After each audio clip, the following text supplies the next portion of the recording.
Meu bom dia a todos. É uma alegria imensa poder ministrar a disciplina Fundamentos Históricos, Filosóficos e Sociológicos da Educação 2, ministrada por mim, Vicente Martins.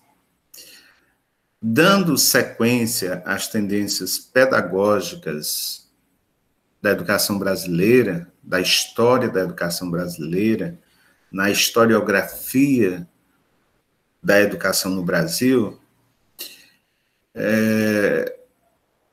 logo após a tendência pedagógica progressista libertadora, que é uma proposição, digamos assim, de Paulo Freire, e com grande repercussão ainda hoje, a próxima tendência, que é objeto da nossa aula de hoje, é exatamente a tendência progressista libertária. E vocês verão que estas tendências, elas não criam oposição entre si, assim, de forma radical. Aparentemente, sim. Claro que quando eu comparo uma pedagogia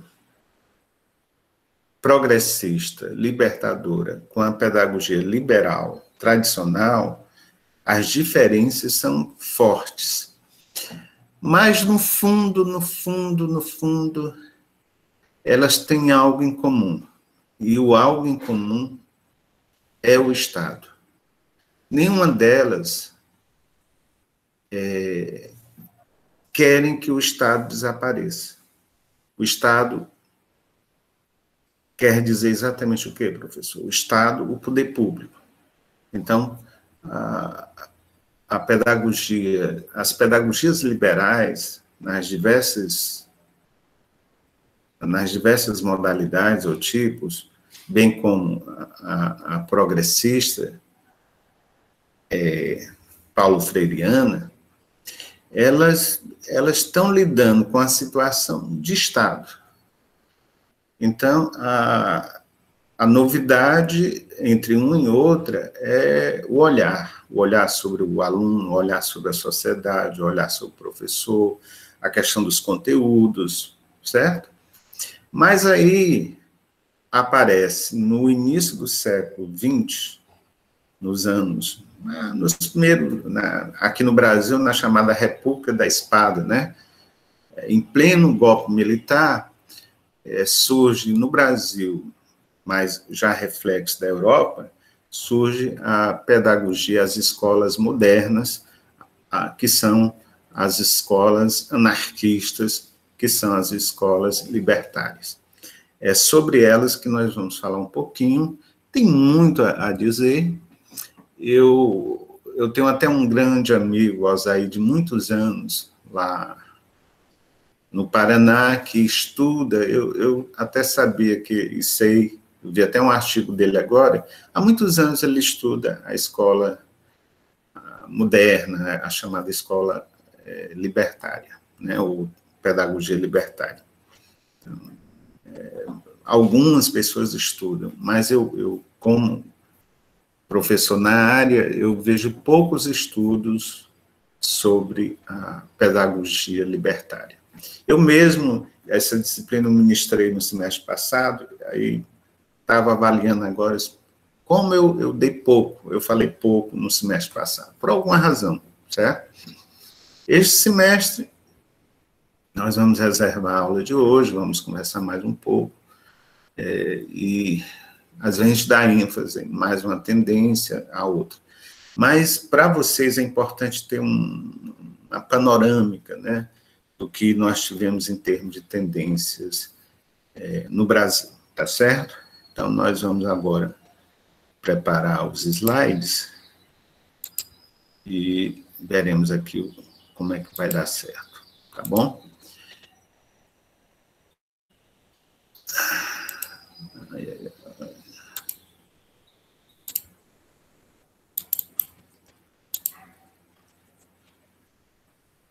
Muito bem.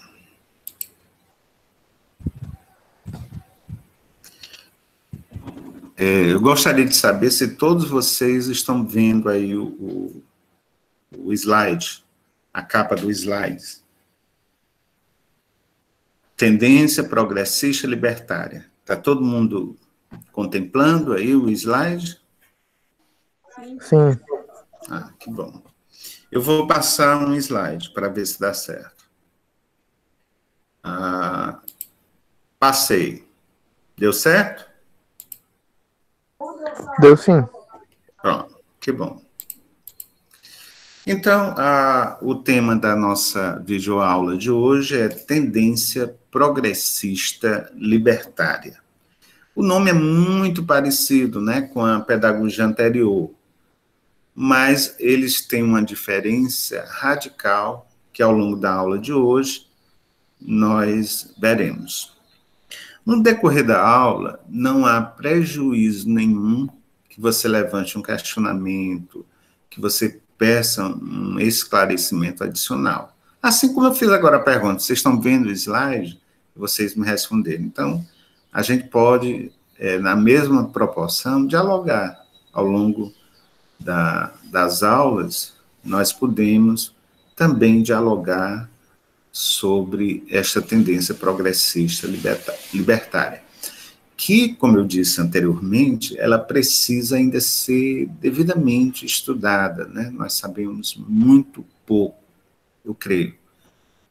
São poucos os trabalhos, as pesquisas sobre esta tendência libertária que, na primeira metade do século XX, eu diria até os anos 40, talvez, esta pedagogia ela tenha feito um ensaio no Brasil muito interessante.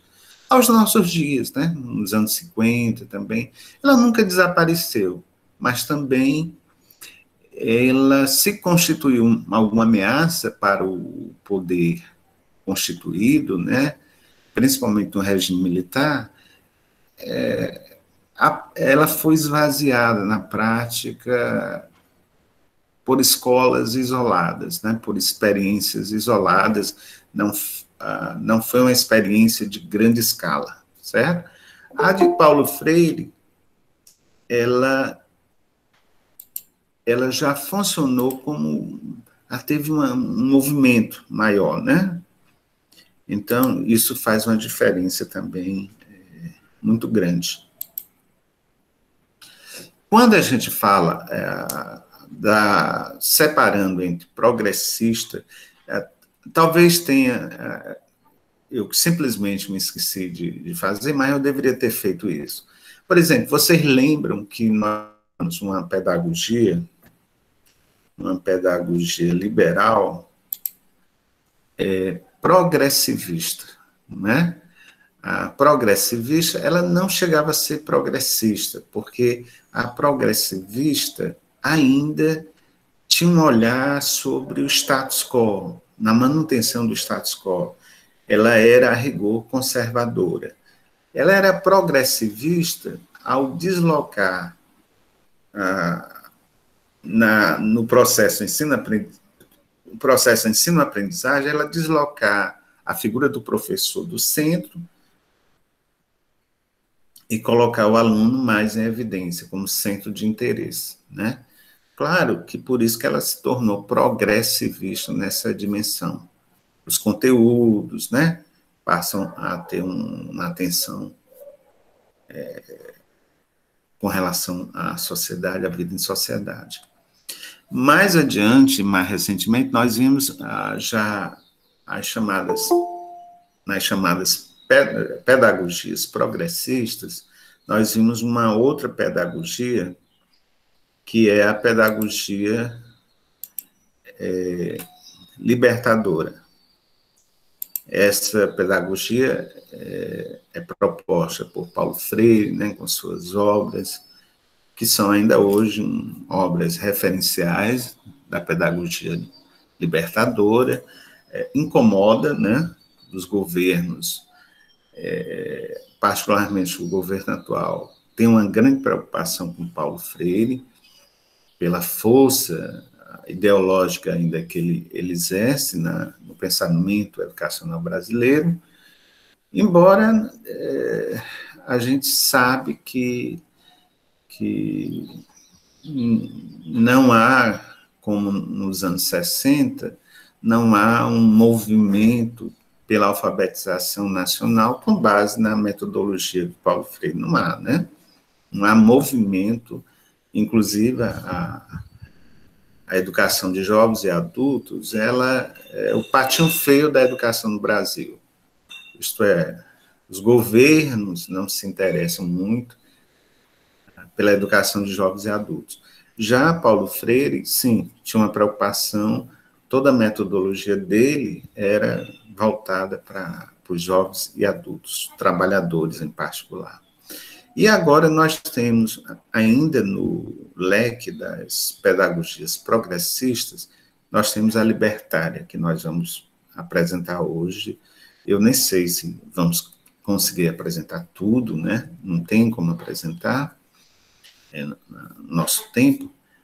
Nem é interessante também, né? A gente deve permitir que vocês tenham a oportunidade de avançar também nas leituras paralelas.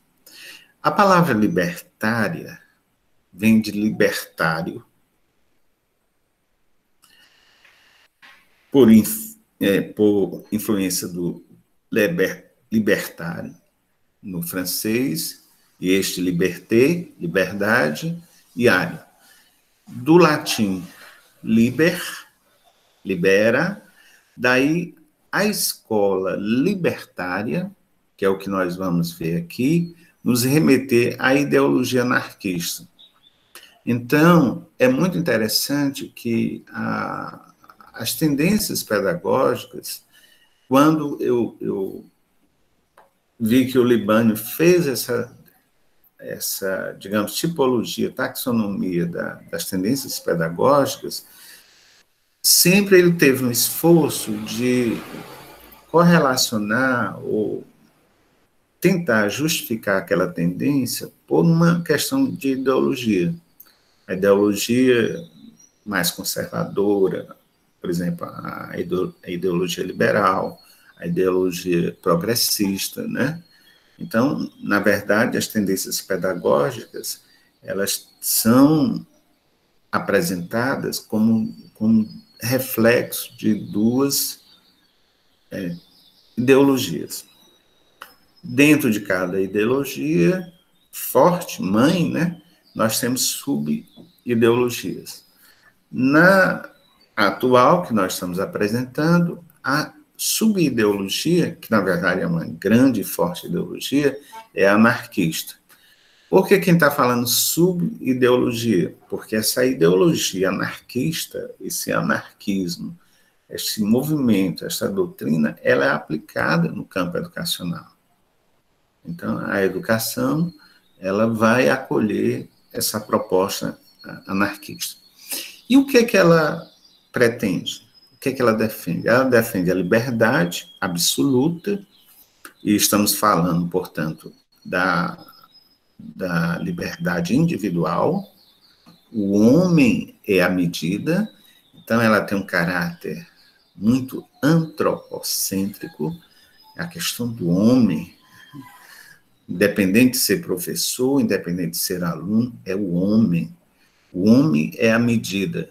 E isso é a grande diferença com relação às tendências anteriores. E, portanto, dar-se-á a supressão de todo governo e todas as leis. Ora, qual a grande novidade da pedagogia progressista ou a tendência progressista libertária? É ele negar a supressão de todo governo. É negar a supressão do Estado. O que é o Estado? O Estado é esse poder público, é a sociedade política representada no modelo atual, né, pela figura do executivo, pela figura do judiciário, pela figura do legislativo. Então, a ideologia anarquista, ela nega esses poderes constituídos, esses poderes constitucionalizados. e nega, portanto, todas as leis. Então, na proposta da ideologia anarquista, ela interdita as leis do Estado, emanadas do Estado, elas representam muito pouco os indivíduos, porque os indivíduos são representados por figuras que muitas vezes não representam realmente os interesses do povo, mas de uma classe dominante, e as leis que eles subscrevem, que eles assinam, que eles têm iniciativa, são leis que interessam mais a manutenção do status quo. Então, a tendência progressista libertária tem, no fundo, esta questão ideológica. Aí sim, a gente pode falar mesmo em ideologia. Então, a palavra anarquia, nós colocamos aí no grego, né, para ilustrar para vocês, com relação ao ensino, seria uma proposta de instituições de ensino desprovidas de direção e normas. Ora, nós não pensamos hoje, nem passamos por uma escola sem normas. Começamos por uma escola que tem uma proposta pedagógica, nós passamos por um curso que tem semestres, que tem carga horária, projeto pedagógico, que tem coordenador, que tem reitor, pensando na universidade.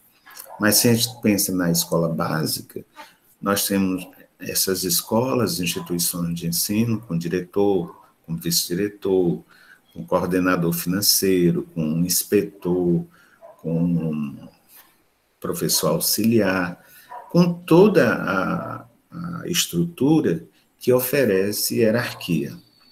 O que é hierarquia? Alguém é superveniente com relação ao outro, isto é, alguém é superior ao outro. É um princípio de hierarquia.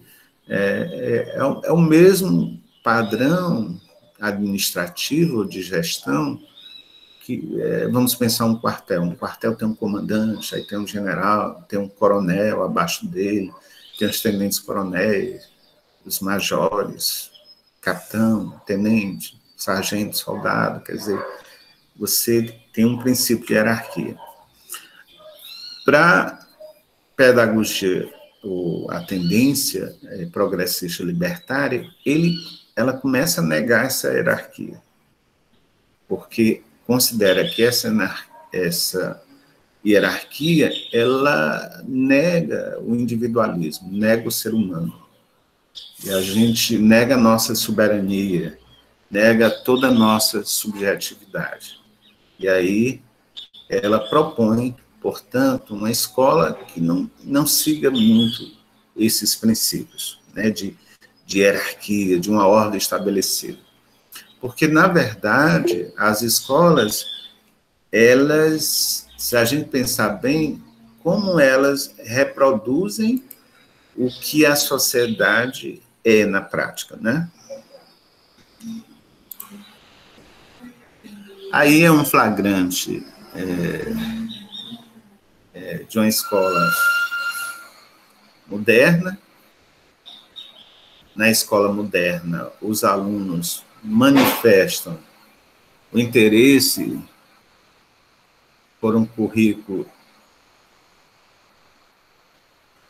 que eles propõem mesmo, né? Por exemplo, vamos aprender a cantar, vamos aprender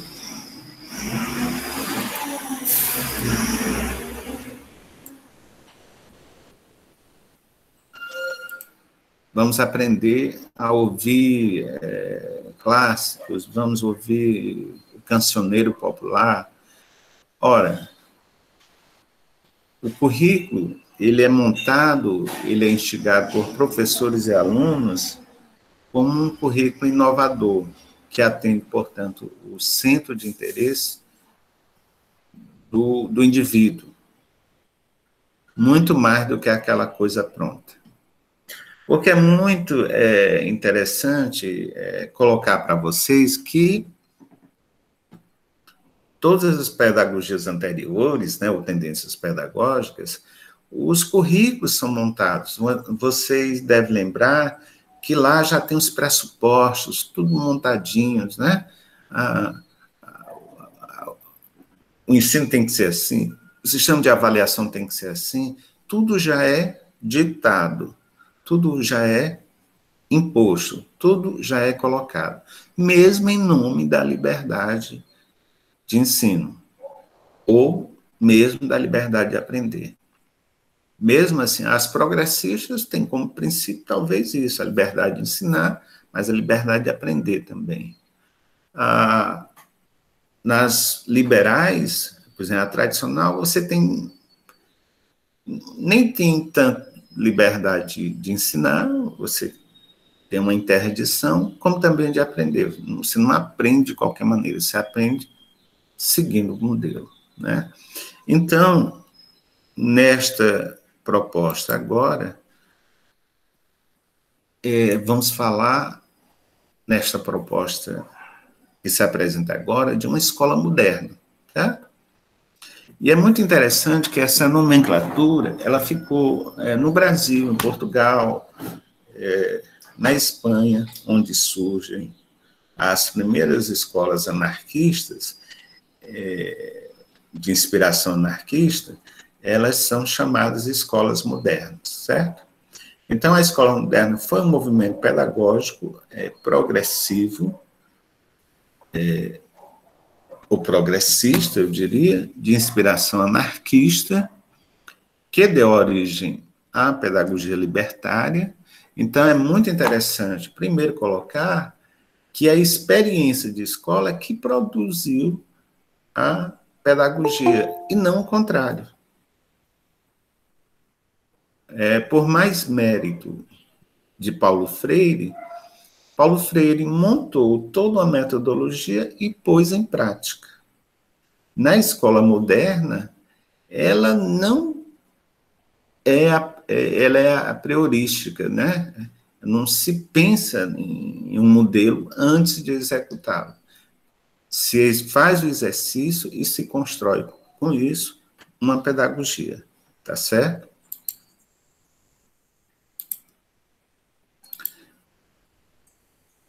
Muito bem. Ora, essa escola dita moderna, inspirada no movimento anarquista, ela vai dar origem à chamada pedagogia libertária, que existiu no início do século XX. Precisamente em 1910, por aí, fora do Brasil, na Espanha, em Barcelona, Catalunha, né? Ela vai surgir, e no Brasil, logo em seguida, nos anos 20, nos anos 30, ela vai ter grande repercussão. E é uma proposta inspirada num pedagogo espanhol, catalão, que é o Francisco Ferrer Guàrdia. Francisco Ferrer e Guàrdia. Ele é, portanto, essa figura inspiradora. Algumas escolas modernas até receberam o nome dele em homenagem. O Francisco Guàrdia vai defender, portanto, essa escola moderna, uma escola longe daquele padrão jesuítico que influenciou a educação europeia, espanhola também, e longe também daqueles postulados mais conservadores do século XIX, certo? E vai trazer do século XIX o que é interessante, mas diferente do próprio modelo progressista, tipo assim, vamos imaginar, Paulo Freireano, né? Paulo Freireano, em momento algum, Paulo Freire nega o Estado. Então, ele imagina que este Estado, ele vai ser um Estado com a participação popular, tal, mas ele não vai ser desmontado, ele não vai ser demolido. Já para a escola moderna, é interessante uma escola que prega a demolição do Estado conservador, o Estado-nação, previamente montado, né, com a administração montada, uma Constituição, em leis, e agora dê a liberdade das pessoas construírem o seu espaço de emancipação humana, tá certo? E a grande figura é o Francisco Ferri Guardia, tá certo? Ele foi fuzilado, né, foi condenado, e o Guardia, pela sua defesa, ele é condenado e vai ao fuzilamento, o paredão. É muito interessante que logo após a morte do Guardia, há uma repercussão, uma solidariedade à iniciativa dele, um movimento, em muitos países. Na Espanha, nos Estados Unidos também nós tivemos escolas modernas. Vários países, várias entidades, particularmente entidades ligadas ao movimento dos trabalhadores sindicais, eles vão criar suas escolas próprias. Mais adiante a gente vai ver até o Ceará. Né? O Ceará teve a sua escola anarquista, a sua escola moderna, tá certo? Ela não tinha o nome de anarquista, tinha a inspiração anarquista e recebeu o nome, normalmente, escola moderna. Eu tenho dúvida, e lamentavelmente eu não tive... Pois não, Desculpa, pode falar. Pode cortar. É porque tem gente querendo entrar na tua aula. Olha aí quem é. Eu já... Opa, tem um aqui, pronto. E eu estou aqui sem celular, obrigado. Eu mesmo acho, eu não tenho certeza, eu tentei, mas não tive tempo. Eu acho que trabalhei aqui, no início da minha carreira, eu trabalhei em Fortaleza, na escola Fênix Cacheral. A Fênix Cacheral, hoje eu desconfio que ela tenha sido herdeira da escola moderna aqui. Nós tivemos uma escola moderna no Ceará, certo? A gente vai ver mais adiante, nos anos 20. Ela desapareceu, ela funcionava bem no centro de Fortaleza. No prédio dela, eu acho que houve uma escola, eu teria que investigar isso com mais calma. Houve uma escola que funcionou durante muitos anos, e até no início da minha carreira eu fui dar aula. Eu dei aula por lá, não gostei muito, né, porque é um ambiente bom, legal, mas tinha problemas de pagamento. E eu me lembro que eu conversava com um colega e disse assim, não, mas isso aqui é bom porque tu vai ganhar experiência. Aí eu fiquei, não sei se eu fiquei 1 ano por lá, não sei. Talvez tenha ficado no máximo 1 ano. Aí tinha, às vezes, problema de pagamento, né? Porque uma escola financiada, né, com o dinheiro dos comerciários, né, o pessoal que trabalhava no comércio, os trabalhadores. Mas eu não tenho certeza se era nesse mesmo prédio que funcionou a escola moderna do Ceará, que era essa escola em homenagem ao próprio Francisco de Guardia, na homenagem a essa escola de Barcelona. Então, a escola de Barcelona, na Espanha, serviu como modelo para muitos países. No Brasil, eu desconfio que a gente deve ter tido ao menos umas 30 escolas, né, espalhadas em São Paulo, Rio, esta do Ceará, e por aí vai. Mais adiante a gente vai até citar algumas delas. Quais os 4 princípios geradores deste paradigma anarquista na educação? Vicente, você está dizendo anarquista, quer dizer mesmo, ó, anarquismo aqui, quer dizer, um modelo de educação que não tem aquela estrutura pesada de hierarquia, aquela estrutura pesada de organização pedagógica dentro da escola, certo? Isto é, diretor, vice-diretor, coordenador, coordenador de área, coordenador geral, coordenador pedagógico, inspetor para disciplina, né? Então, se você pegar as escolas atuais, grandes escolas em particular, as escolas privadas e públicas também, o sistema de hierarquia dela é muito forte, né? Eu estou falando no interior da escola e fora delas, né? Se você pensar no poder público, escolas municipais e estaduais, aí fora dela aí tem o superintendente, fora dela tem o diretor, o orientador da CRED, acima do do orientador, aí tem o secretário de educação.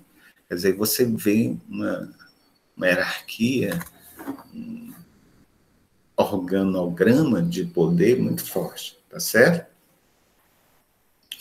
Eu mesma, conversando já há alguns anos, né, eu tenho muito gosto pela legislação, eu fiz mestrado nessa área de educação, sobre leis educacionais, e quando eu fui estudar as leis educacionais, a LDB, logo em 96, eu apontava exatamente uma das coisas que mais me chamava a atenção era a ideia de organização nacional da educação.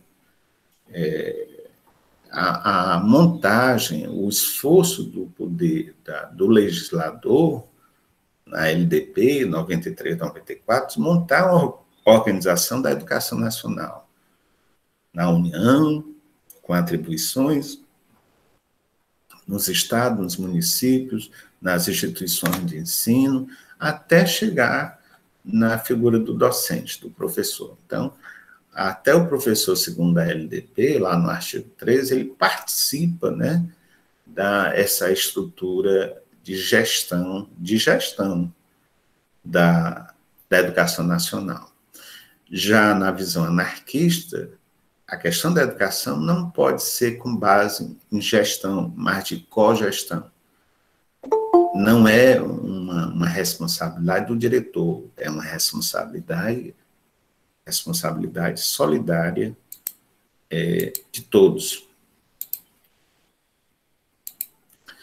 Então, quais os 4 princípios geradores do paradigma anarquista em educação? A autonomia individual. A autonomia individual, ela é talvez o princípio mais importante para a chamada tendência progressista libertária. O indivíduo é a medida. Toda ação escolar, educacional, deve ter o indivíduo como a principal prioridade. Portanto, o aluno, no processo, ele é decisório. O professor é decisório, e não uma figura funcional do diretor. Na escola, a montagem do currículo, a montagem das aulas, o que se quer ensinar, a liberdade de ensinar e de aprender, portanto, a própria teleologia da educação, é o fim último da educação. O segundo princípio gerador deste modelo é a chamada autogestão social. Então, a autogestão social, ela não dá uma hierarquia horizontal para a educação. Diretor, vice-diretor, né? Naquela hierarquia horizontal, não. A hierarquia vertical, né? Diretor, vice-diretor, coordenador. Alguém está sempre acima do outro. Nesse modelo, muito mais do que gestão autocrática, você tem uma gestão, uma cogestão, ou de uma autogestão social. Então, ela é mais participativa, e ela é sempre contrária ao poder institucionalizado, que é um poder burocrático, que é um poder com atribuições enumeradas. Se você abrir hoje a LDB, você vai ter ideia do que eu estou falando. Se você abrir hoje o artigo 13, o artigo 13 enumera as incumbências dos docentes. Os docentes devem participar da proposta pedagógica. Os docentes devem zelar pela aprendizagem. No artigo 12, as instituições têm incumbência de informar os pais sobre a frequência. Então, a União deve fazer a avaliação nacional, externa, não sei o quê. Ora, na visão libertária, esses poderes prévios que nós damos, o poder institucionalizado que nós damos ao setor, à administração nacional, regional ou Estado Municipal da Educação, as secretarias, né, eles são questionados, porque, a princípio, nesta visão, está negando o que os indivíduos querem. Porque quem foi que disse que eu quero estudar este currículo na minha região? Por que eu estou estudando assim? Vamos imaginar aquela situação em que, vou dar como exemplo, para a gente não ir muito longe. Vamos imaginar que uma escola no Ceará, de qualquer cidade cearense, qualquer escola estuda a literatura brasileira. Vamos imaginar que, durante uma assembleia, durante uma discussão, os alunos digam assim: ora, se nós vamos estudar a literatura brasileira, por que nós não estudamos, com destaque, a literatura cearense?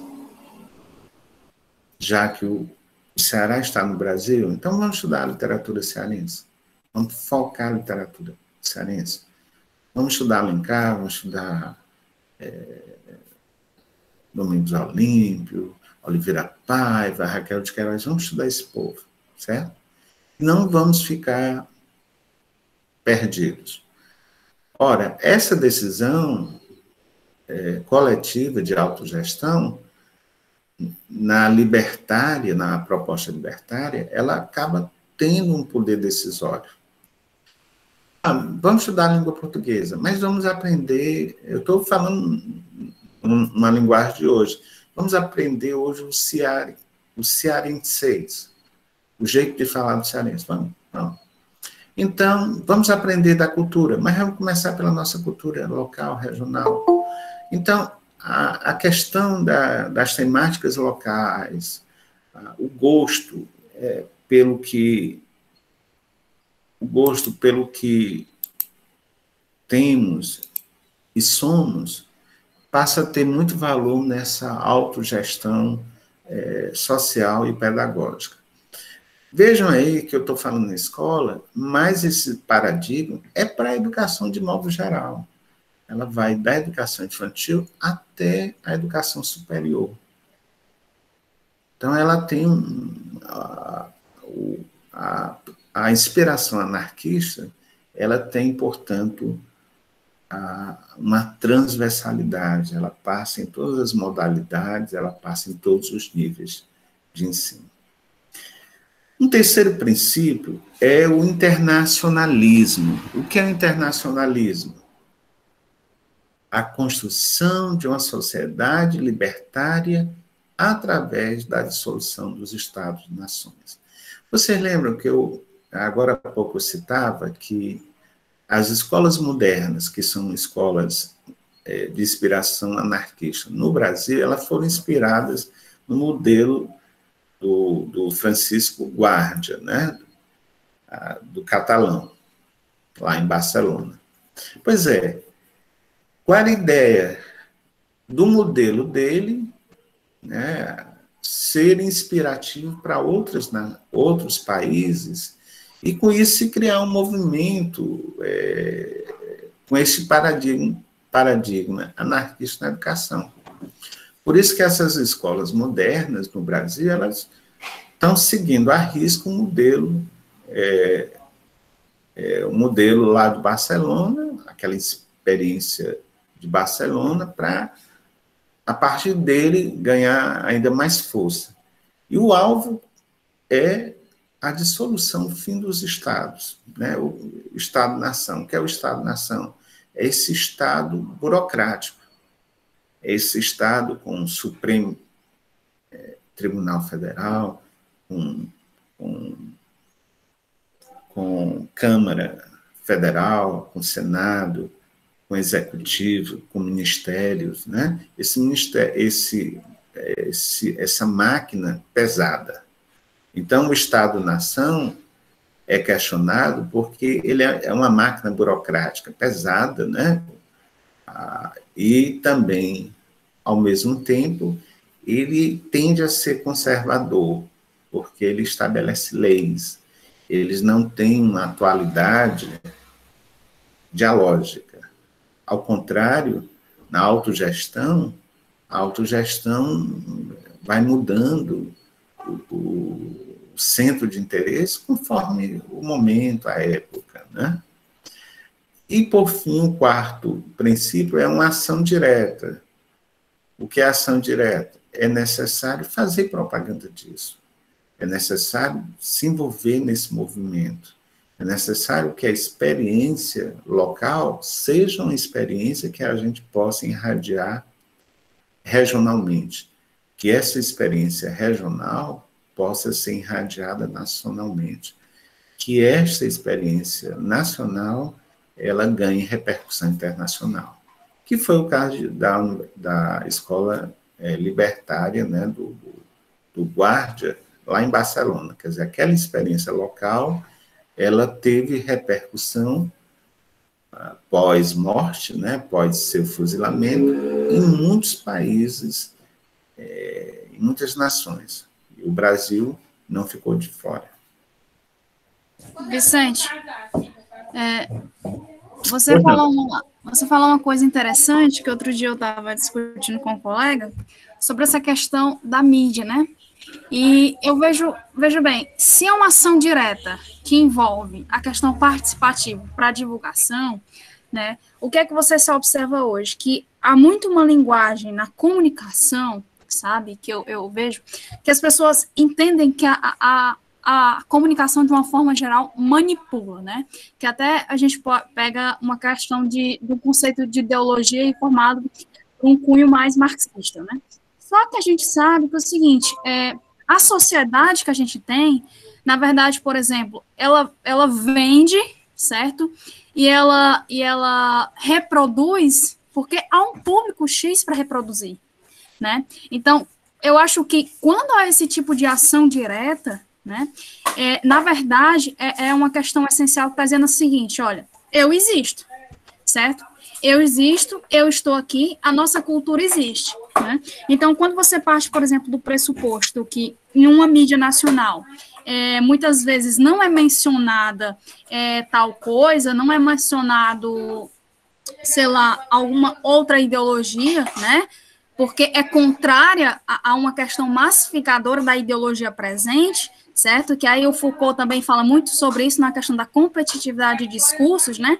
A gente sabe que simplesmente é uma questão que está dizendo, olha, não é a questão de somente manipulação, é a questão de dizer, por exemplo, uma trans não aparece na comunicação nacional porque simplesmente ela não existe, né? Então, assim, eu acho que a ação direta nesse sentido, já que se está tratando muito por princípios anarquistas, e que, na verdade, é uma ação que é combativa a essa questão desse capitalismo massificador, certo? Ou seja, é uma ação realmente direta contra isso tudo, está falando sobre isso justamente. Ou seja, é nós, enquanto pessoas, sabe, dizer, olha, nós existimos. Né? Eu acho que se trata muito disso. Eu entendi, muito bem colocado, né, Yane? E rapidinho, só falando a respeito do que você colocou muito bem. A questão da ideologia, né, e aí a referência em Foucault, ela é oportuna, né? Foucault, não só Foucault, né, o pessoal da escola de Frankfurt, na Alemanha, Horkheim, Adorno, né, esse povo também está discutindo a questão da ideologia, Pois em ideologia, eu tenho uma tendência de me apegar né, Vicente Martins, a tendência de me apegar mais em Norberto Bobbio, que é um juiz naturalista, mas ele discute bem ideologia, e eu gosto também de Foucault. Uma coisa que a gente precisa colocar, Ian, que é... Eu vou até dar um exemplo com relação à nossa AP, né? Aquela AP1, em que, por um momento, eu digo assim, se abstraia desse mundo atual e se coloque naquela posição em que você vai trabalhar numa escola cívico-militar que é de cunho mais conservadora, tradicional. Aí a pessoa diz assim, mas puxa vida, eu não consigo pensar assim. Tudo bem, mas ela existe. Essa escola existe em 2021. Se você fizer concurso ou fizer uma seleção e entrar numa escola dessa, você vai ter que seguir os paradigmas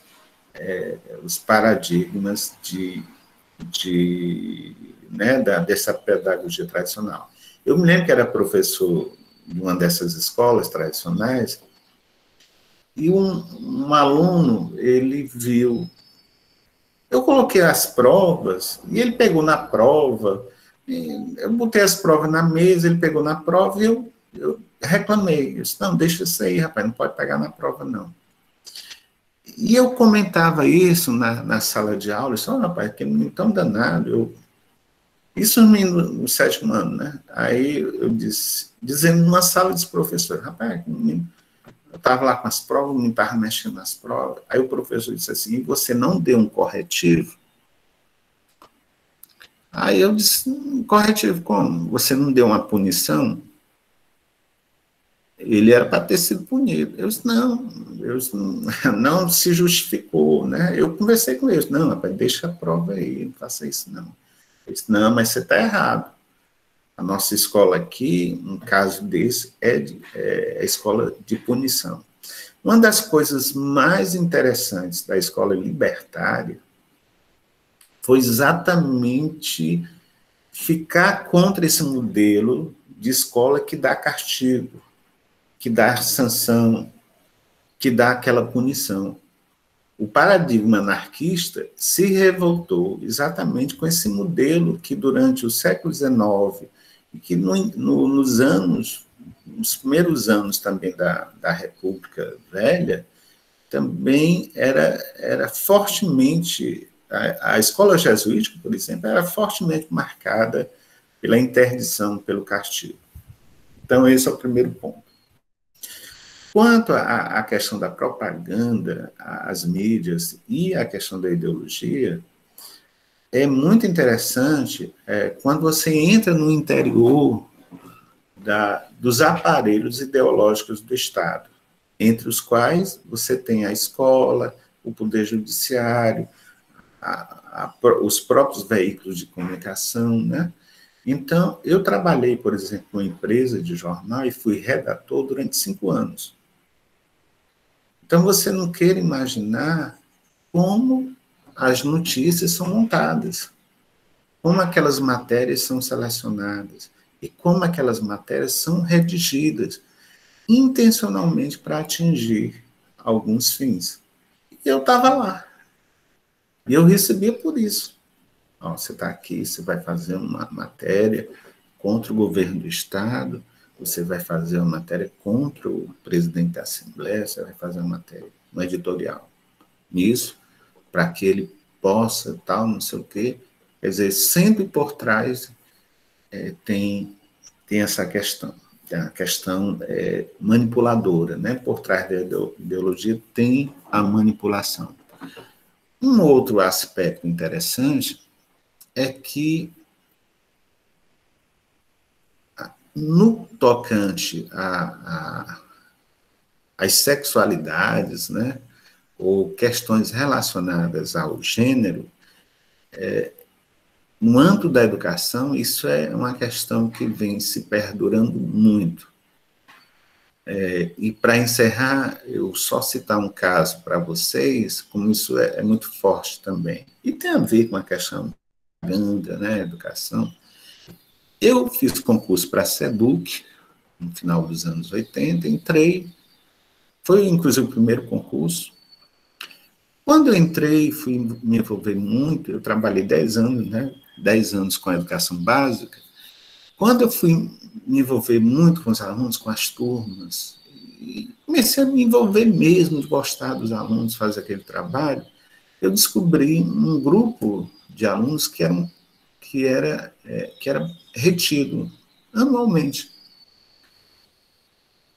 Eu até me lembro dessa turma, era a quinta G. Era uma turma que ficava isolada, larga demais. E o tempo ia passando. Tinha gente que estava no quarto, quinto ano lá na quinta série. Ou no quinto ano hoje, né? Lá. E eu chegava, os meninos já com 17, 18 anos, você está fazendo há quanto tempo quinta série? Aí, eu estou já há 4 anos, 5 anos, não sei. Mas não, você é inteligente, o que foi que houve? Não, professor, é porque eu sou gay. E uma diretora diz, uma professora diz que enquanto eu for gay, ela não me aprova. Aí eu disse, isso não existe. Aí o outro, não, professor, é assim mesmo, eu sou assim, não sei o quê, a professora persegue por isso, por isso. E aí eu disse, rapaz, eu não acredito, não. Vocês estão falando, eu não acredito. E aí, no intervalo, eu fui para a sala dos professores e encontrei essa professora, era até uma professora de história, uma senhora já.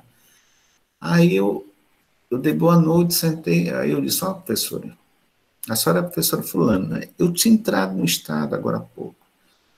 Olha, os alunos não têm mesmo o que dizer, estavam dizendo que a senhora reprova. Os alunos só pela questão da orientação sexual, por questões de religião, não sei o quê. Aí ela olhou para mim e disse, e eu reprovo mesmo. Não é possível que você é da mesma laia deles. Aí eu disse, só me respeite, professor, essa não me conhece. Não, para você defender, você é da mesma laia. Eu disse, não sou da mesma laia, não. Eu sou professor e acho que a senhora não está tendo comportamento adequado. Aí ela disse assim, onde é que tem uma lei que diz que eu não deva reprovar um aluno por isso, por isso, por isso? Eu disse, tem lei, sim, tem lei. E tem colegiado para a gente discutir.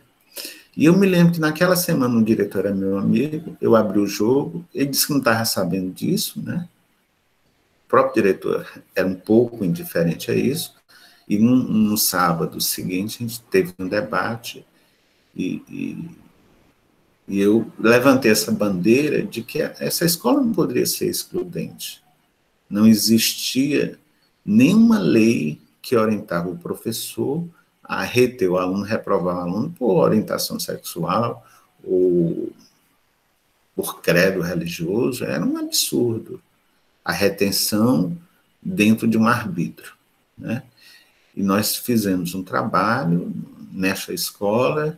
Eu fiquei ainda 3 anos dentro dessa escola, depois fiz concurso para a UVA, mostrando para vocês que no interior das escolas ainda há necessidade de fazer um trabalho, né, de contracultura, uma série de coisas, e não é fácil.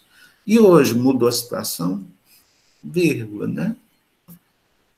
Se preparem, tanto no setor privado como no setor público, para desafios dessa ordem, né? Mas também você não pode ter uma postura. Eu estava me lembrando ontem, eu disse, será que eu digo para os alunos hoje? Mas eu vou citar, não vou citar o aluno, que eu nem me lembro mais o nome do aluno. Eu tinha um aluno do PIBID, eu era coordenador do PIBID, na UVA, e tinha um aluno em que ele foi selecionado para o PIBID, né? E ele era muito na dele, muito despojado, né? E eu, no primeiro encontro, eu disse assim, pessoal, qual a sua expectativa com relação ao PIBID, né? O que é que vocês pretendem fazer? Aí esse aluno disse assim, assim que eu entrar na escola lá, professor, eu vou fazer a maior revolução. Isso lá na UVA. Aí eu disse, como assim? Eu vou fazer uma escola nova, não sei o que. Eu disse, não, rapaz, o PIBID é só um programa do governo na escola, não dá tempo de fazer essa revolução. Eu vou. Eu achei que isso era só discurso, jeito de falar. Quando ele entrou na escola, aí ele pediu a palavra lá numa turma que ele ficou, na escola municipal, em Sobral, entrou na escola e disse, olha, pessoal, olá, galera, tudo bem? Ah, tudo bem. Pessoal, eu estou propondo hoje a gente, todo mundo ir para a quadra, se divertir, debater, abaixo as aulas, fim dessas aulas. E a professora estava lá, professora de português, abaixo esse do português. Só que na hora, nenhum aluno, os alunos ficaram olhando para ele. Aí, quando foi, depois a supervisora chegou para mim e disse assim, ele não vai se adaptar à sua escola, porque ele quer quebrar todos os modelos, ele é contra tudo. E aí ele acabou pedindo para sair, eu pedi para ele tentar ainda. Aí ele disse, não, pessoal, não tem nada a ver comigo, não, eu não quero ser professor, se é para trabalhar, eu não gosto de seguir ordem e tal. Ele era uma espécie de anarquista, mas às avessas, né? Porque você precisa ser um anarquista, mas o anarquismo com fundo ideológico, né? Você precisa estar ali, que princípios você está seguindo, né? Então, o paradigma anarquista está dizendo, olha, é sem aquela estrutura pesada, mas segue alguns princípios. Você não abre mão de uma ação direta, de uma propaganda daquele trabalho seu, né?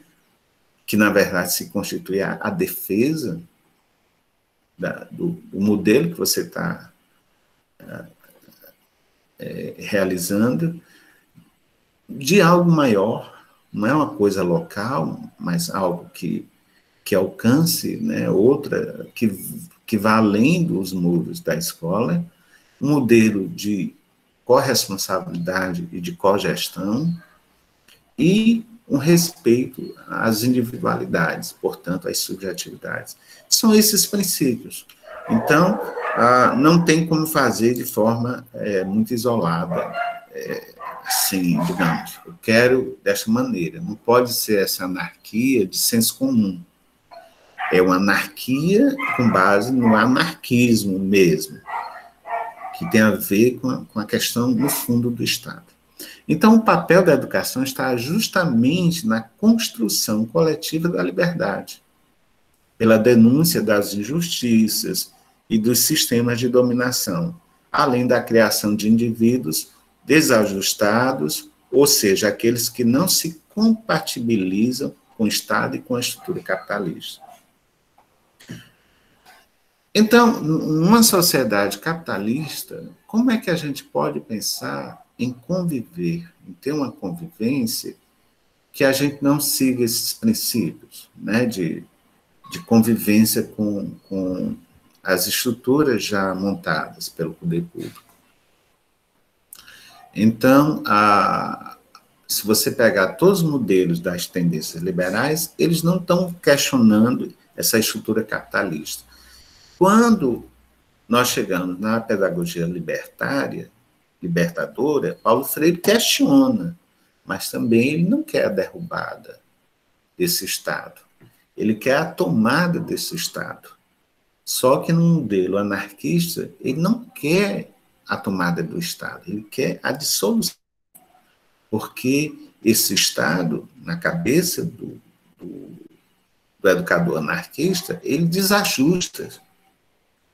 Ele fere as individualidades, ele é injusto 24 horas. E ele não é fruto de uma construção coletiva, ele é fruto de uma construção representativa. Alguém, em meu nome, montou aquelas leis, mas não me representam aquelas leis, certo? Então, o paradigma anarquista para a educação, ele, portanto, ele acena para algo que vai além do Estado. Na pedagogia libertária, são pelo menos 4 ou 5 vozes. Uma delas é o Alexander Neal. Ele vai ser o grande defensor do bem-estar em sala de aula, da felicidade. Quer dizer, se você está assistindo uma aula dessa e não está feliz, se o professor coloca você numa situação de hierarquia, mas de autoritarismo,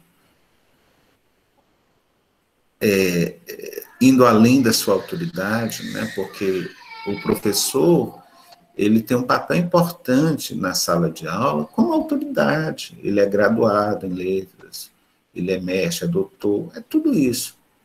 Mas se ele toma essa autoridade, um autoritarismo, ele pode me deixar calado, silenciado, com medo, né?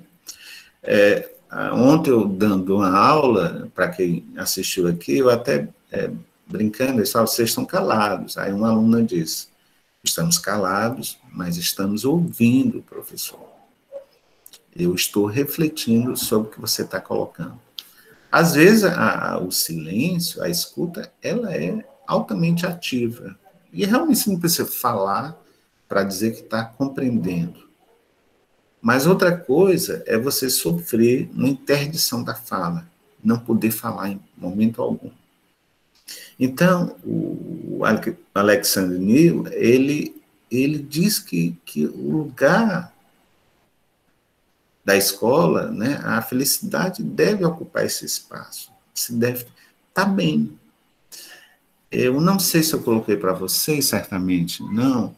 Eu passei um ano, juntamente com o diretor em Sobral, que era meu amigo, psicólogo, na antiga escola GEL, que hoje é sobralense. Nós passamos um ano observando, a gente escreveu um artigo, uma matéria, sobre como os alunos entravam pela manhã e como eles saíam, os mesmos alunos daquela turma saíam no final da manhã. Então, a gente notava que o aluno chegava brincando, empurrando o outro, contando piada, abraçando, mas no final da manhã, 11h30, 12 horas, ele saía cabisbaixo. E a gente percebeu que não era bem falta de energia, que não era bem fome. Não estava em jogo isso, porque era uma escola burguesa, é uma escola que os alunos iam merendar, não era falta de água, não era preocupados com o que iam comer em casa. Simplesmente, aquela escola, ela deixava o aluno cabisbaixo. Então, o Alexander Neal, ele chama a atenção, a sala de aula é um espaço de felicidade. O educador escocês, ele defendia o fim da hierarquia e da rigidez como meio de formar indivíduos livres e criativos, em que o importante é a criança ter a liberdade para escolher e decidir o que aprender. E, com base nisso, desenvolver-se no próprio ritmo. Eu não sei se vocês notam que nós, na condição de alunos, como a gente tem pouco espaço nas decisões do que vamos estudar. Se você pensar os projetos pedagógicos dos cursos de graduação, de letras, da UVA, da USP, em todo canto, a participação dos alunos e das entidades é uma participação muito tímida, muito pouca. Os professores partem do pressuposto da sua autoridade. Não, o professor é autoridade, ele fica ali durante anos. Mas, em momento algum, se chama, muitas vezes, o alunado para construir também esse projeto pedagógico, né? É como eu estava conversando recentemente com um professor, e ele diz, olha, eu não admito que no curso não tem essa disciplina, é um absurdo, porque essa disciplina tem primazia na linguística e tal. Aí, e eu pensando, e será que o aluno concorda com isso, né? Então, digamos que eu diga assim, olha, o léxico tem primazia, devemos ter disciplinas voltadas ao léxico, à formação em letras. Lexicografia, léxico regional, tudo bem. Mas será que o aluno concorda comigo? Então, uma das coisas interessantes é submeter às coletividades isto, e não ficar nessa hierarquia rígida, né? Que o professor é o centro das decisões, o projeto pedagógico tem a participação ativa dos professores. Se você, a propósito que eu coloco, se você abrir a LDB, lá no artigo 13, que eu fiz referência agora há pouco, no inciso 1, relativo às incumbências dos docentes, ele fala na participação ativa dos docentes na proposta de elaboração do projeto pedagógico das instituições, mas não diz dos alunos. Então, você vê que é um modelo rígido. E essa rigidez, ela tira um pouco a liberdade e a criatividade das crianças e das pessoas. Talvez seja essa razão que faça essa razão que faz com que, no final da manhã, aquele aluno que chegou saltitante, pulando, ele saia cabisbaixo, certo?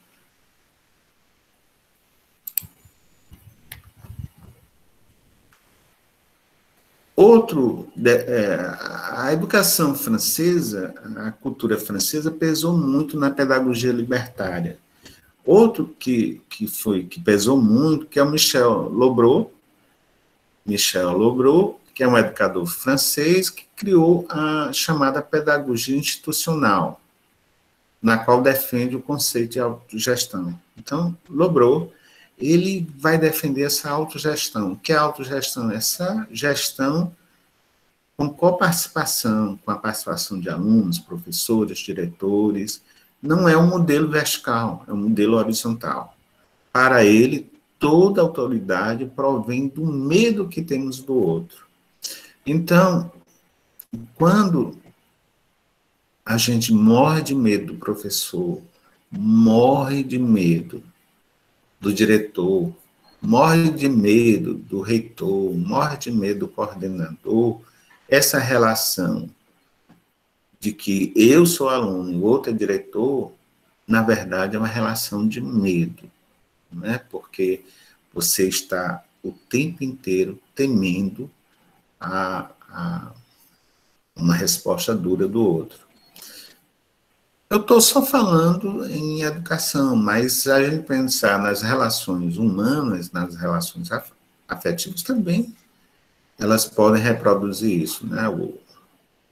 A mulher com medo do homem, a esposa com medo do marido, né? E não é só uma violência física, mas aquela violência simbólica. Então, para o Lobreau, o medo que se constrói no ambiente da escola é uma forma de defesa. E aí ele diz, se o outro pode me atacar, eu posso me antecipar e atacá-lo.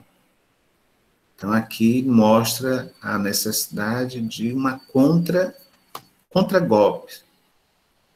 Então, para esse tipo de cultura, eu apresento uma contra-cultura. Para este tipo de argumento, eu apresento um contra-argumento.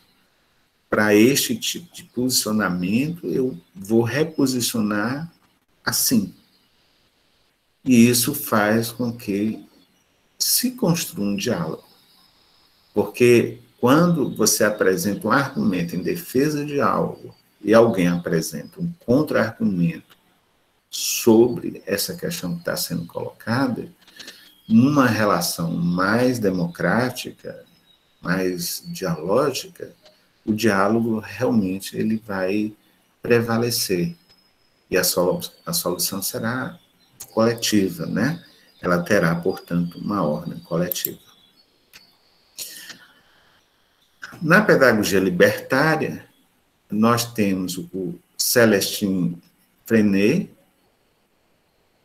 que também é educador francês. Ele desenvolveu atividades comuns, como aulas passeio. Isso é muito interessante, né? O Freinet, ele traz essa ideia de projetos. As instituições hoje, elas têm muito gosto por projetos, né? Semanas. Quem não conviveu aqui com semanas, né? Semana em homenagem à ecologia, ao meio ambiente, às celebrações, né? Então, projetos de celebração a grandes escritores, aniversariantes e tudo mais. Aulas passeios, né? Aulas de campo. Jornais de classe, né? Jornais de classe que vão circulando as ideias, vão indicando ali autores, escritores promissores. E ele também, Freinet, criou um modelo de escola popular moderna e democrática. E hoje ainda, Freinet, ele ainda tem uma forte influência no meio educacional, algumas escolas, né? Inclusive no Brasil, ainda seguem este modelo mais aberto, né? E seguem essa escola de projetos. Nós também, talvez, o curso de letras esteja caminhando para esse modelo de atividades de projeto por meio da extensão. Então, a extensão é exatamente um espaço no âmbito das instituições superiores, de educação superior, para que você desenvolva projetos para ir ao encontro das coletividades, né? E poder, portanto, aproximar, estou falando da universidade e a comunidade local. Bom, já estamos encerrando, né? Outra figura importante, libertária, que é o Maurício Trachtenberg, ou Trachtenberg, né?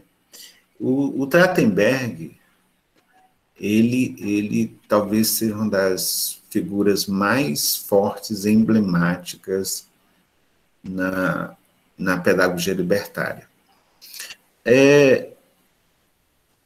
Eu poderia até citar muitas coisas na proposta dele, né, que é uma proposta de uma pedagogia crítica, portanto, ele está discutindo o Estado, e toda vez que eu digo assim, essa pedagogia é crítica, você está discutindo o poder institucionalizado, mas eu vou rapidinho colocar aqui que o grande papel do Maurício Trachtenberg é exatamente a proposta autogestionária, de autogestão. Quer dizer, professor, aluno, diretor, todo mundo participa da gestão. A autogestão é, portanto, decisão, é o poder decisório, é poder decidir pelo que vai estudar, é o poder discutir sobre o tempo, poder discutir formas de pedagogia, poder discutir formas, vínculos de relacionamento professor e aluno, de modo que a gente se sinta com autonomia. E não é heteronomia. O que é heteronomia? Naquela relação de obediência. Então, a gente tem uma relação de autonomia. A gente tem a capacidade de tomar decisão própria. O modelo dele para essa pedagogia libertária é um modelo que enfatiza a solidariedade. Eu vou ser redundante, essa solidariedade mútua, né? Cada um é solidário com o outro. Crítica de todas as formas pedagógicas autoritárias. Quando a gente fala crítica, é apontar onde está o autoritarismo, onde está a interdição, onde está o fracasso, onde é ruim, mas não só apontar e dizer, olha, neste modelo libertário, a gente se contrapõe assim, a gente faz desta maneira, porque a nossa medida não é a escola, a nossa medida não é a lei, a nossa medida é o ser humano. A nossa medida é o desenvolvimento da pessoa humana. A nossa medida, portanto, está no homem. Então, aí é um resgate antropocêntrico, mas um resgate em favor desta autonomia do homem. E o último é o Miguel Gonçalves Arroyo, ou Miguel Arroyo. Miguel Arroyo, ele fugiu da Espanha durante a ditadura militar, a ditadura de Franco, e veio para o Brasil. Acho que o Miguel Arroyo é vivo ainda, foi deputado. Bom, teve uma liderança muito forte na educação. E uma das propostas dele, ele é um defensor da escola integral. O que é a escola integral? Aquela escola que você vai pela manhã, toma o seu café, estuda à tarde, pratica esporte, e no final da tarde volta para o lar, tá certo? E ele defende, portanto, uma pedagogia marcada pelo diálogo, conversando muito com a realidade dos alunos, né? Principalmente os alunos das áreas mais vulneráveis. Este modelo do Arroyo, do Miguel Arroyo, talvez hoje eu percebo esse modelo presente na proposta das escolas integrais profissionalizantes do Ceará. Então, é mais ou menos esse modelo.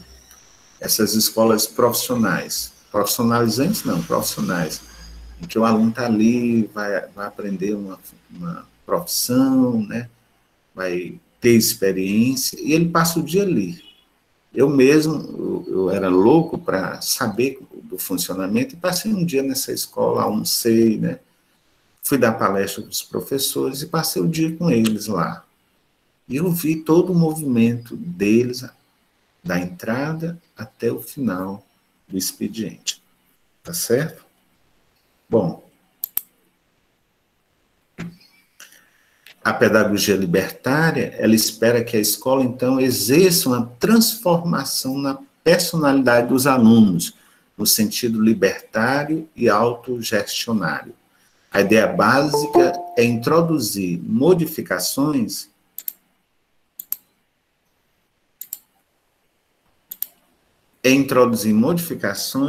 institucionais a partir dos níveis subalternos que em seguida vão contaminando todo o sistema. Então, a proposta de autogestão, a perspectiva libertária, é sempre diminuir o máximo possível a ideia de hierarquia, de mando, de que alguém exerce um poder sobre o outro. Então, não é essa ideia de um exercer o poder para o outro, e com isso a gente vai desenvolver uma escola civilizatória, mas ao contrário. Nós trabalhamos no princípio de autonomia, no princípio de liberdade, mas liberdade com autonomia, portanto, no sentido libertário, e a autogestão, de modo que todos nós decidimos. A noção de anarquia está em não seguir os modelos anteriores. É anarquia no sentido não de ser um caos, não é isso, mas anarquia de não reconhecer o poder instituído ali presente, representado nas escolas, né, as escolas de gestão de poder, como a melhor forma para se alcançar o aprendizado, ou a felicidade. Porque não faz sentido 11 anos você estudar numa escola e sair pior, né? Quer dizer, você entra e sai triste. Você vai para o mercado triste. Então, o que está acontecendo nessa escola? Tá certo? E, portanto, o papel da escola é nessa direção. A escola instituirá, com base na participação grupal, mecanismos institucionais de mudança, assembleia, conselhos, eleições, reuniões, associações, de tal forma que o aluno, uma vez atuando nas instituições externas, leve para lá tudo que aprendeu. Então, aqui, resumidamente, o papel da escola é fortalecer as experiências de trabalho em grupo, realização do associação dos alunos, né? Se for na universidade, o CA, né? Os centros acadêmicos, na escola, os grêmios, ter experiências de eleições, reuniões com pautas definidas, enfim. Estas experiências endógenas, depois elas se transformarão em experiências externas, exógenas, mas experiências exitosas, porque você vai dizer, eu aprendi na escola a participar da assembleia. Foi na escola que eu aprendi a levantar minha mão para pedir a palavra.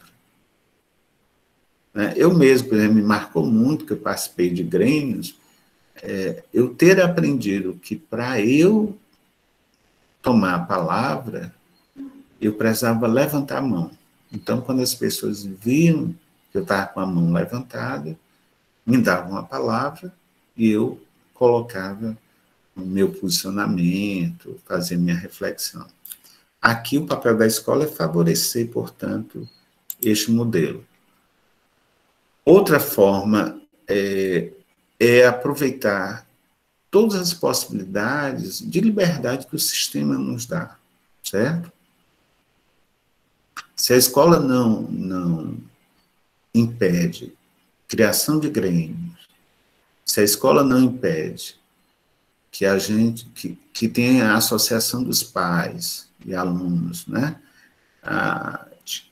Não impede até a associação de ex-alunos, e que ela, portanto, traz as experiências da vida social para dentro da escola, e dessa audiência externa, né, de interessados que essa escola funcione, eu acho que é um papel importante, diz os libertários, é um momento importante para essa escola evoluir e, portanto, desenvolver a dimensão individual dos alunos, tá certo?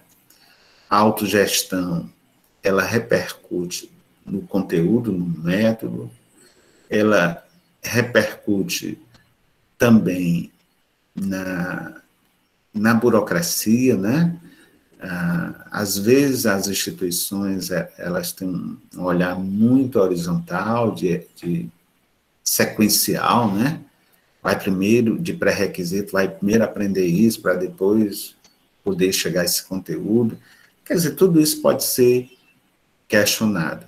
Como também a ideia de controle, que é a noção de controle do professor sobre o aluno, ou do diretor sobre o professor, que repercute no aluno. Isto é um modelo do Estado autocrático, do próprio Estado. E isso vale, inclusive, para as provas, né? Quem foi meu aluno presencial sabe, por exemplo, que no dia de prova eu deixo os alunos sozinhos na sala de aula.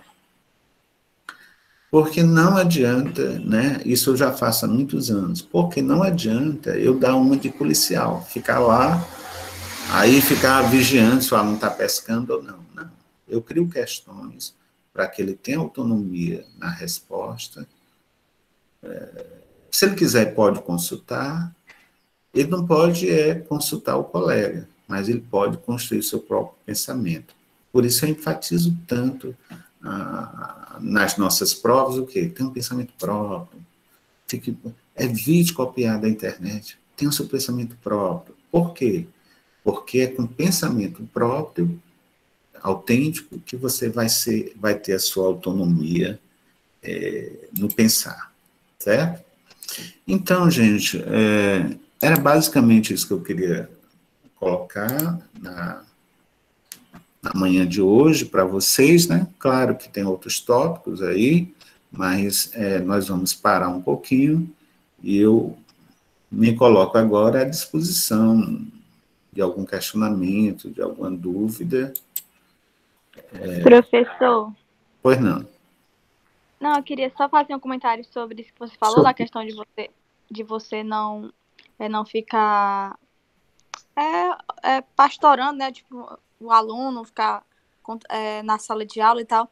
Eu lembro do dia que eu tinha começado o semestre, eu acho que estava no segundo período, se eu não me engano, que você estava ensinando a gente. Aí eu tinha chegado na sala, mas é mais um relato sobre o quanto isso é bom, assim, para o aluno, para a aprendizagem do aluno, sabe?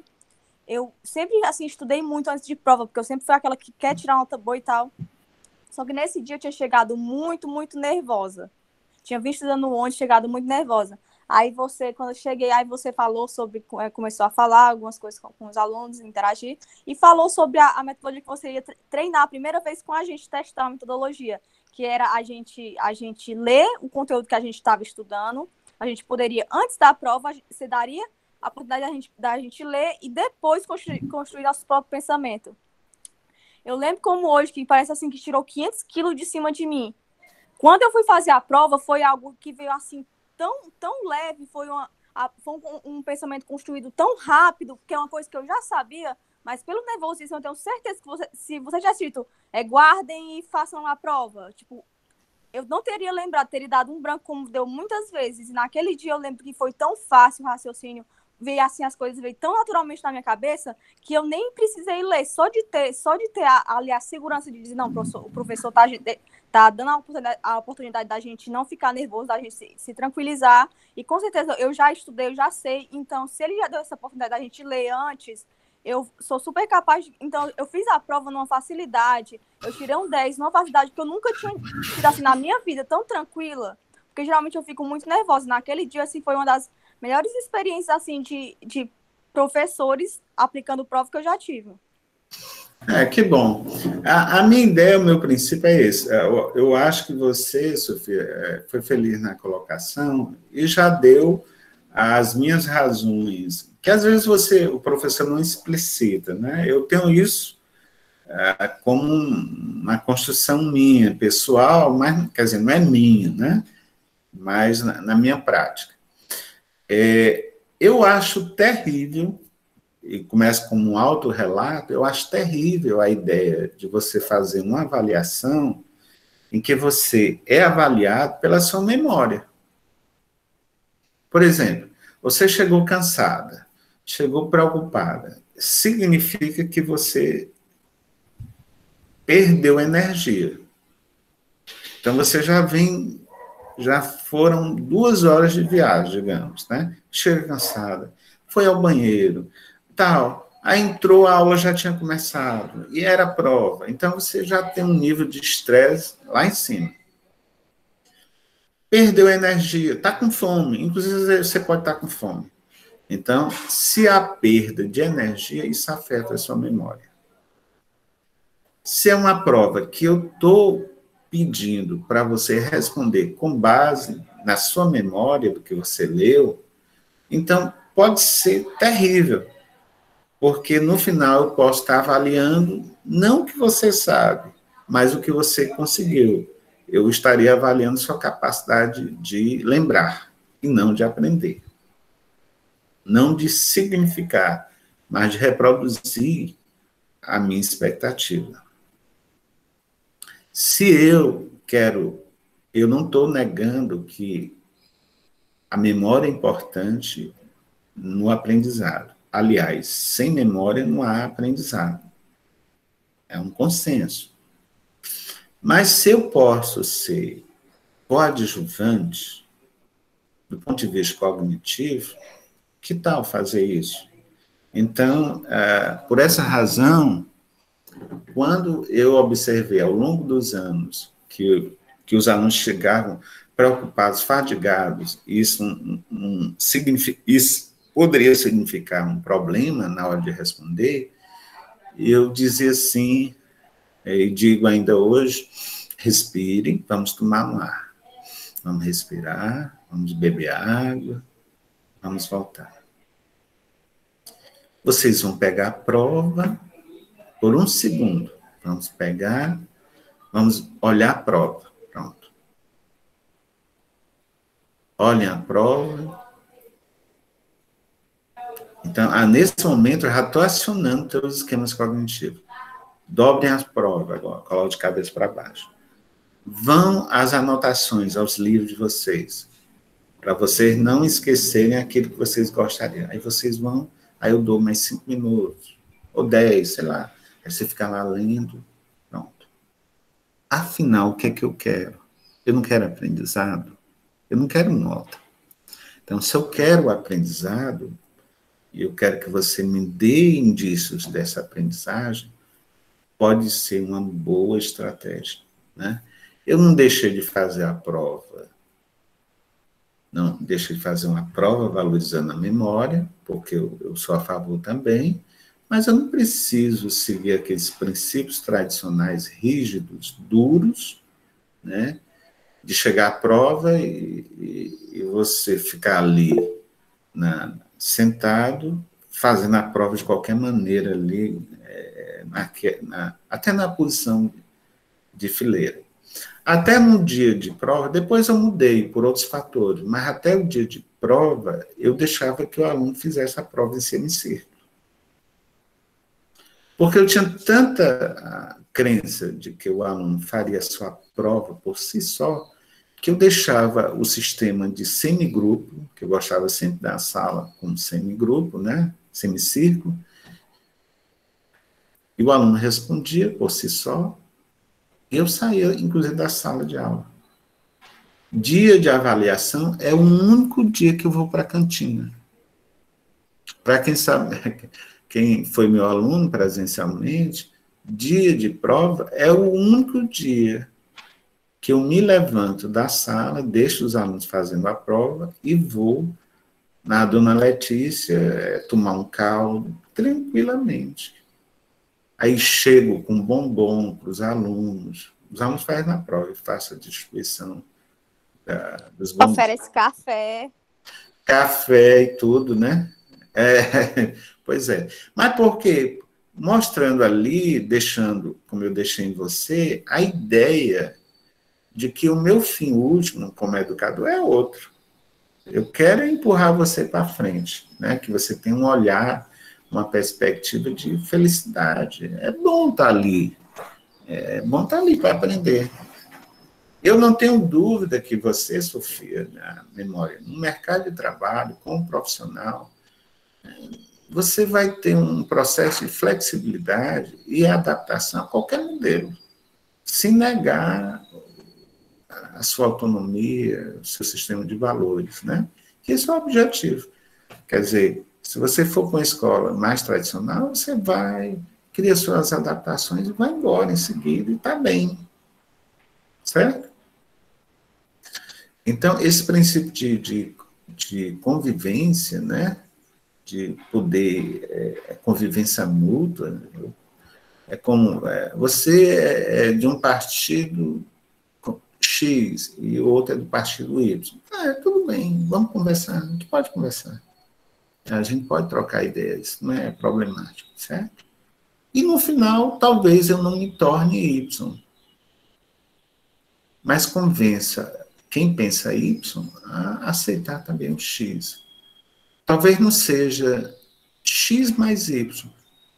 Talvez seja Y vezes X, né? No sentido da gente multiplicar conhecimentos, ideias.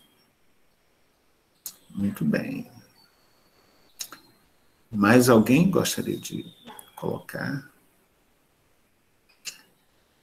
Tem aqui, eu não sei quem é esse aluno, ciclo feminismo. Eu acho que é a Iane. A Iane, né? Olha aí a Iane, né? Eita, Iane, né? Eu desconfio que era Iane mesmo. Professor, bom dia. Eu queria Bom colocar dia. uma... Márcio, por não, Tá certo. Eu queria só fazer uma colocação aqui em relação ao que a... Acho que foi a Sofia que falou, se não me engano. Falou agora há pouco. É porque, assim, eu venho da matemática, né? Eu sou egresso da matemática, tá bom? E eu tinha uma disciplina lá lá finalmente, acho que lá no sexto período, no sétimo, se eu não me engano. Talvez você até conheça o professor Bonet. Não sei se você conhece. Ele dava uma disciplina. eu sei quem é. Pronto. Ele dava uma disciplina. Ele tinha uma metodologia muito legal, muito boa. Eu estou fazendo uma comparação da sua com a dele, porque assim, nas provas dele, ele deixava a gente à vontade. Ele não exigia cálculo, ele não exigia nada. Queria que apenas a gente marcasse as questões, marcasse as opções, né? Então, a gente ficava à vontade de fazer cálculo ou não fazer cálculo, essas coisas. E deixava a gente à vontade mesmo, assim, para a gente poder responder. Às vezes se eu não estou enganado, às vezes ele também dava uma voltinha, saía da sala, ia dar uma volta, depois retornava para a sala. Ele deixava a gente bem à vontade mesmo, no momento das provas e tal. Também ele interagia muito com a gente no momento da aula mesmo, sem ser dia de prova. Ele era muito dinâmico, posso dizer assim. Eu Verdade. gostava muito das aulas dele, né? É, Então, apenas uma comparação, assim. o Bonet, né, é meu amigo de longas datas, né? Nós entramos juntos na UV, 94, e o Bonet, da matemática, ele sempre foi daquele jeito. Ele faz... o Bonet, já em 94, eu me lembro ele participando de reuniões com o reitor, defendendo, né, todo o apoio para criar um templo da matemática, né? Por isso que lá no piso, lá no chão, no corredor, você vê, né? E a ideia dele criar um templo, né? Para que a matemática fosse além dessas preocupações mais rígidas, né? De modelos rígidos, mas um local, um espaço para você contemplar. Agora, Márcio, é incomum, né? Então, eu conheço vários colegas da matemática, da química, da biologia, vários amigos da UVA e fora de lá, né? Que eles não... eu não gosto muito do pedagogês de vocês, porque vocês dão muita liberdade, eu prefiro assim, ó, matemática não é como letra, não. Matemática é ciência exata, biologia não é a mesma coisa, não, né? Só que esses profissionais que eles estão formando ali são profissionais que vão atuar na educação básica também, né? Quando você está no curso de licenciatura em biologia, na matemática, na química, se tem licenciatura ali, você não pode se abstrair dos modelos pedagógicos. Eu defendo mesmo que todos os alunos das licenciaturas conheçam, ao menos, as tendências pedagógicas, né? Até para fazer uma opção, para ter uma ideia, né? Criar uma possibilidade de adaptação. É possível dialogar, é muito possível dialogar.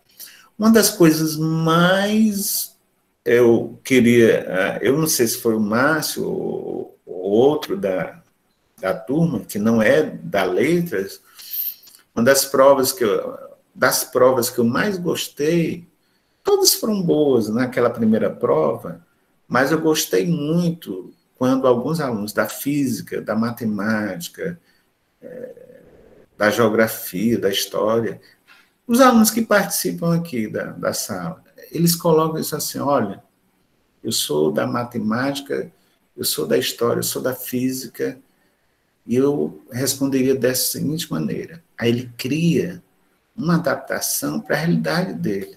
Eu faria isso. Este momento é o momento que revela realmente a construção da autonomia, a construção da competência. Se a gente seguir Philippe Perrenot, que é francês, né? Então a França influencia muito os currículos da gente, as pedagogias. O Philippe Perrenot, ele coloca exatamente isso. O que é o currículo competencial? É esse currículo que você dá solução para as questões que são colocadas. Isto é a competência. Então, a competência não é nota. A nota não é indicadora de competência. Mas toda vez que eu dou uma resposta a uma questão e dou a solução, independentemente da minha área, eu estou desenvolvendo, portanto, o projeto competencial. Eu estou numa linha competencial. E, por isso, estou altamente produtivo, né? Porque eu estou exercendo autonomia. É mais ou menos uma situação que eu coloco para vocês. Vocês vão chegar a realidades no campo de trabalho que, às vezes, por algum infortúnio, uma situação, você não dispõe daquele material. Vamos imaginar que eu tivesse hoje um grande problema nos slides. Um problema. Perdi os slides, não deu certo. Eu tenho que ter uma solução para isso. Eu precisaria estar aqui falando com vocês. Claro que os slides, eles disciplinam muito a minha fala, né? Eu vou seguir uma sequência. Mas isso não impede que, caso eu não tenha uns slides, eu fale. Eu preciso falar, independente de um material pronto, o que eu sei sobre o assunto, certo? E é mais ou menos essa situação. Às vezes, e se você não tiver naquela escola o notebook? E se o notebook quebrar? Né? Quantas vezes na UVA, eu me lembro que uma vez eu fui dar aula na UVA, e nós mudamos de 3 salas.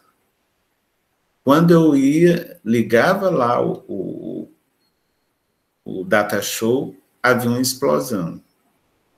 Pá! Fumaça e tudo. Quando foi na 3ª sala, aí eu disse, não, pessoal, vamos ficar nessa sala. Aí, vamos para outra sala. Isso na letra. Aí a gente foi para uma outra sala, lá perto do direito. Chegou lá, não sei o que foi, que tinha um mau contato lá com meus filhos, alguma coisa. Aí explodiu. Pá! Aí eu fiquei assim, meio desolado. A 3ª vez, uma aluna olhou para mim e disse assim, professor, você não está apostando muito, não? Não é melhor se eu dar aula só falando mesmo? Eu acho que é a 3ª... De repente, você pode levar um choque e morrer. Aí eu disse, tá bom. Aí eu fui, dei a aula com pincel na lousa, falei tudo que eu sabia. Quando terminou a aula, os alunos disseram assim, foi a melhor aula de hoje. Ai, como foi boa, a gente aprendeu. Era uma aula de estilística. Ah, a aula foi muito boa. Ah, os exemplos foram bons. Em momento algum, eu utilizei aqueles slides previamente trabalhados. Então, na vida, na prática da vida, às vezes, você precisa ter esse conhecimento prévio, né, para ter solução do inesperado, para aquelas situações vexatórias. E eu sei que eu estou formando aqui uma geração com essas possibilidades de respostas em meio à pandemia, em meio às diversidades, tá certo? Que é o que está acontecendo agora, né? Nós, professores, ninguém estava esperando mais de um ano de pandemia, de distanciamento social. E a gente está tentando resistir, né? A gente está indo, alguém está dizendo que está funcionando, que está dando certo, e apesar de 500 mil pessoas mortas, apesar de ter preocupação com aqueles que morreram, padeceram, que ficaram no meio do caminho. Apesar disso, a gente está caminhando. Alguns com mais fôlego, outros com menos. E somos solidários nessa parceria. Está caminhando, está indo adiante. Tá certo? Bom, pessoal, era isso que eu queria conversar com vocês. Provavelmente na próxima semana, para dar maior liberdade a vocês produzirem ainda as APs, talvez a decisão minha, né? A gente vai ficar em atividades assíncronas, de modo que aqueles que ainda não concluíram sua AP possa concluir. O material já está pronto, né? Vocês já viram, né? Que ainda falta um restante de conteúdo para concluir os slides. Você já deu uma lidinha, faça como a Sofia, leiam, para colocar o professor na parede, né, Sofia? Bota lá. Então, as perguntas sempre são bem-vindas, né? As intervenções sempre são bem-vindas, sempre inteligentes, e eu fico muito feliz quando vocês participam, certo? E, às vezes, uma colocação de vocês aqui me empolga para eu continuar os estudos. Teve uma vez, quando me fez uma pergunta, eu não sei qual foi o semestre, fez uma pergunta, aí eu fui estudar sobre aquele assunto, aí acabei preparando uma aula só sobre aquele assunto, certo? Então, às vezes, eu me empolgo. Um assunto, peraí, vou afunilar isso. Aí eu adoro fazer essas digressões que elevam ainda mais o lado didático da gente, de pesquisador, tá bom? Então, um grande abraço, tenha uma semana, um restante de semana maravilhoso, desejo para vocês tudo de bom, tá bom? E contem comigo.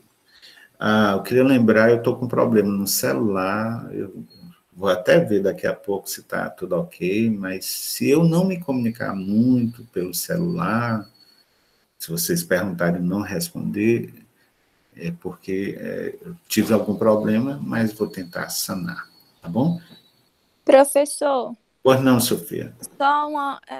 é só para lhe informar mesmo que eu tinha mandado as APs, né, que eu tinha produzido, tinha mandado as APs, aí como deu um problema em Word, na outra vez que eu mandei, acho que algumas pessoas deram alguns problemas no Word, eu já enviei pelo e-mail com o Word e o PDF, os dois formatos.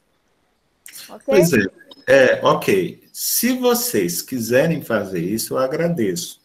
A Sofia, a lembrança foi muito boa, viu, Sofia? Talvez, Sofia, eu queria até que você me ajudasse como monitora, lá nas outras disciplinas, que pedisse que os alunos mandassem logo as duas versões. Ok, vou fazer isso. Porque o Word, às vezes, não abre por quê? Não eu vejo lá, eu vejo que tem conteúdo, tem todo. Só que o Norton do meu aqui, desse notebook, eu botei agora recentemente, o Norton, ele é terrível.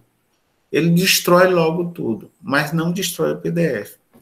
Aí, mesmo que eu queira trabalhar, porque, olha, digamos, destrói o Word, aí eu vou ter que pedir a você. Mas se ele não destruir o PDF, ele não destrói o PDF,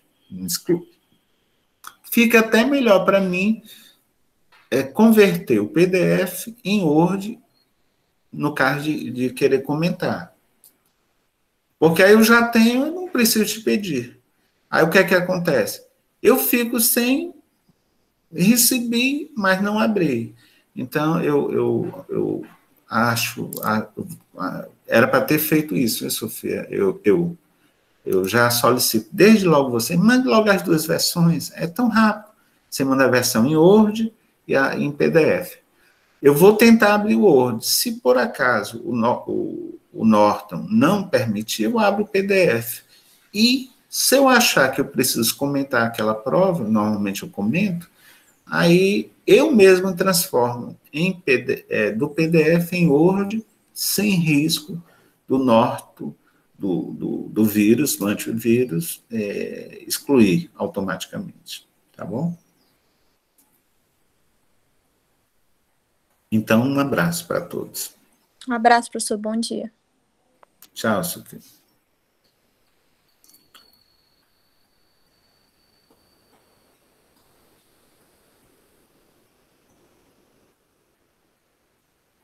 Bom dia, professor. Tchau, Juan. Juan Lucas, um abraço. Ana Cláudia do Nascimento. Chegou tarde, não foi, Ana Cláudia? Foi que houve. Robson Lima, um abraço.